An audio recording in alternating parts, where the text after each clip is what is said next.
ఈరోజు సోషల్ మీడియాలో ఎక్కువ ట్రెండ్ అవుతున్న వీడియో ఒకటి మీకు చూపిస్తాను. అతను ఎవరు ఏంటనేది వీడియో చూసిన తర్వాత తెలుసుకోండి. ఏ జన్మలో ఏ పాపం చేసుకున్నామో ఖచ్చితంగా కొంతమందిని మనం భరించి తీరాలి. అలా ఈ వ్యక్తిని కూడా మనం ఖచ్చితంగా భరించి తీరాల్సిందే. ఎందుకంటే తప్పదు. మరి ఇతను ఏం మాట్లాడతాడో ఎలా ప్రవర్తిస్తాడో కూడా ఎవరికి అర్థం కావట్లేదు ఈ మధ్య. అతను ఎవరనేది ఇప్పుడు ఒక్కసారి ఈ వీడియో చూడండి. ఇక్కడ రాజకీయాల్లో లోకేష్ గారు నిన్న ఫైనల్స్లో మనం చూసినట్టయితే తిలక్ వర్మ ఇద్దరిది కాసేపు పోలుద్దాం. చంద్రబాబు నాయుడు మరి ఎంత గొప్పగా ఇవాళ తిలక్ వర్మ లాగా, అలాగే లోకేష్ గారు ప్రవర్తించిన తీరు, బెయిల్ వచ్చిన తర్వాత వాళ్ళ ముగ్గురు కలిసిన తీరు, జైల్లో ఉండగానే పవన్ కళ్యాణ్ గారు ఆ ముగ్గురు కలిసిన తర్వాత విజయం ఎలా వచ్చిందో చూసాం. తిలక్ వర్మ, సంజు శాంసన్, అలాగే శివన్ దూబే, వీరు కూడా అంతే. చంద్రబాబు నాయుడు గారు, పవన్ కళ్యాణ్ గారు, లోకేష్ గారు, అలాగే రింకు సింగ్ భారతీయ జనతా పార్టీ లాగా 1-4 కొట్టాడు, మ్యాచ్ గెలిపించారు. అలాంటి కాంబినేషన్.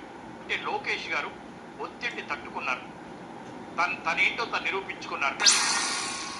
ఏం మాట్లాడుతున్నావురా, నరాలు కట్ అయిపోయింది. వారికి వీరికి నిజంగా కూడా అద్భుతమైన పోలిక.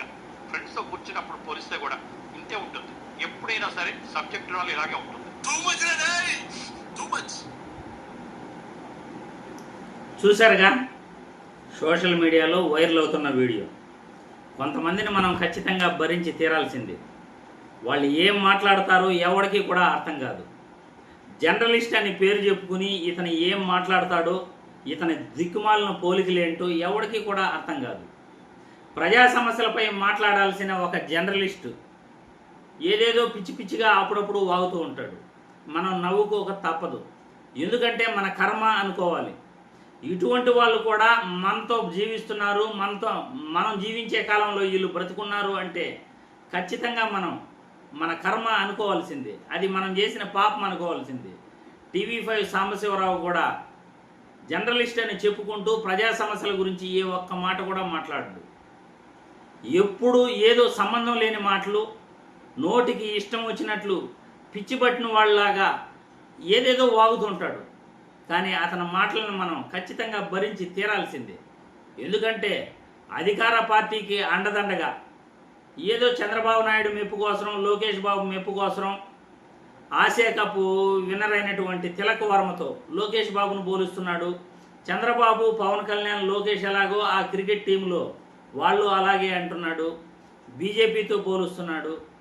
ఈ దిక్కుమాలను పోలిక ఖచ్చితంగా మనం వినాల్సిందే. ఎందుకంటే తప్పదు. మరి టీవీ చూసే వాళ్ళకి ఇతని పోలికలు, ఇతను మాట్లాడే మాటలు ఖచ్చితంగా వినాలి. ప్రజలకు ఉపయోగపడే పని ఏ ఒక్కటే చేయడు.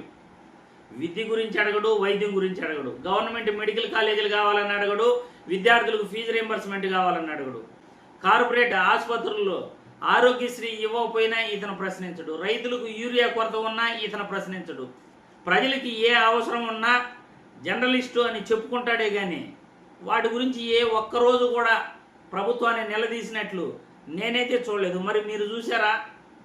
కామెంట్లు పెట్టండి. మీరు చూసుంటే కామెంట్లు పెట్టండి. అతను నేను చెప్పే విషయాలపై శాంతి భద్రతలు, విద్య, వైద్యం, ఆరోగ్యం, రైతాంగం వీటి గురించి ఏ రోజైనా అతను మాట్లాడా? ఒక కామెడీ పీస్ లాగా జనాల్ని నవ్వించడానికి ఇతను ఏదో మాట్లాడుతుంటాడు. కానీ ఇతను మాట్లాడే మాటలకి జనాలు కూడా అలాగే నవ్వుకుంటున్నారు. మనం కూడా నవ్వుకోవాల్సిందే. ఒక్కోసారి నవ్వు రాకపోయినా ఈ జన్మకి ఇంతే. మనం చేసుకున్న పాపము, ఏ జన్మలో చేసుకున్న పాపము ఖచ్చితంగా ఇలాంటి వాళ్ళని మనం భరించి తీరాల్సిందే.